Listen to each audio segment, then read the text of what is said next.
Welcome back to Punished, everyone. I hope you guys liked chapter 1.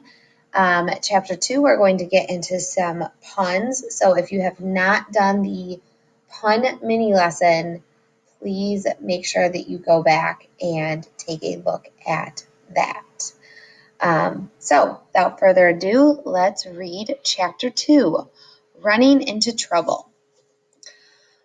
Oof, I said as I bounced back from the collision. Remember, he had just uh, ran into a man down in the library while he was playing tag. A quick glance from the man showed me I hadn't done any damage.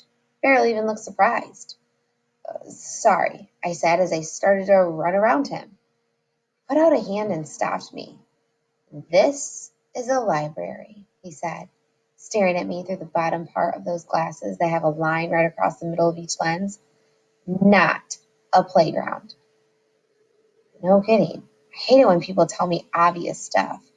I wondered if he worked in the library. I'd never seen him before, but I didn't really pay much attention to the people outside of the kids' area. He was an old guy, dressed kind of like a teacher with a jacket but no tie. He had a book in his other hand, a hand that wasn't keeping me from chasing Benedict. Hey, I said I was sorry, I told him. Words aren't always enough. He glanced at the books that surrounded us and let out a small chuckle. They should be, but they aren't.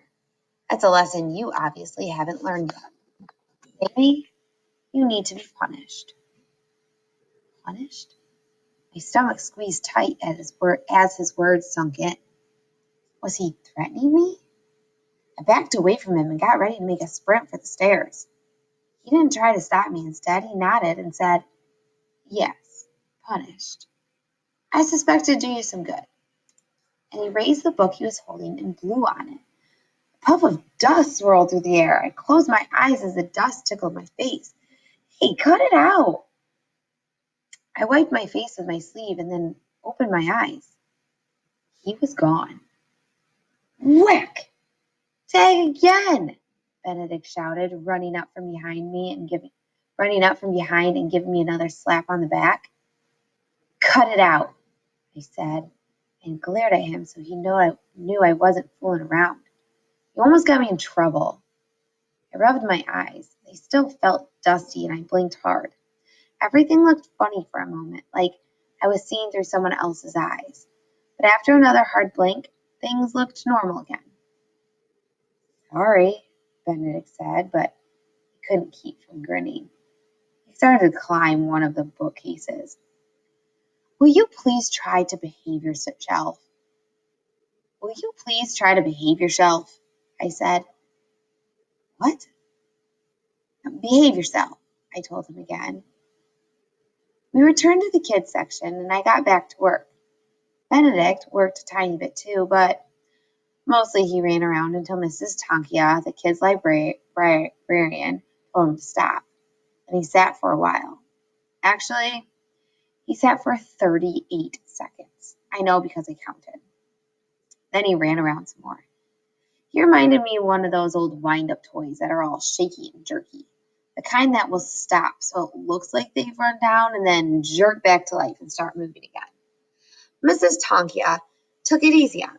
She's pretty nice. She never shushes us, and she was always seeing if she could help us. While I was working, she came over and asked, Did you find everything you needed? Yep, I told her. I browse the books all the time to see what's new. She smiled. I browse the books all the time too. I really enjoy it. Alphabet you do, I said. She laughed like I'd made a joke. I'll bet I do too. I don't see what's so funny, she groaned, then muttered. Very funny. Shaking her head, she walked away from me. I had no idea why she was laughing, or why she was groaning. Took a few more notes and then got my stuff together and grabbed Benedict as he ran past my table making airplane sounds. Ready to go? He asked. Yeah. How's about we head home? Stop that, he said. What? I didn't understand what he was talking about, but instead of answering, Benedict turned away from me and walked towards the door. I had no idea what was bothering him, so I just followed him outside. When we got to the bottom of the steps, he said, "Want to come over and throw around the football?" "Sure," I said. Benedict likes football as much as I like baseball, so we usually take turns playing each game. We can tackle the reports later.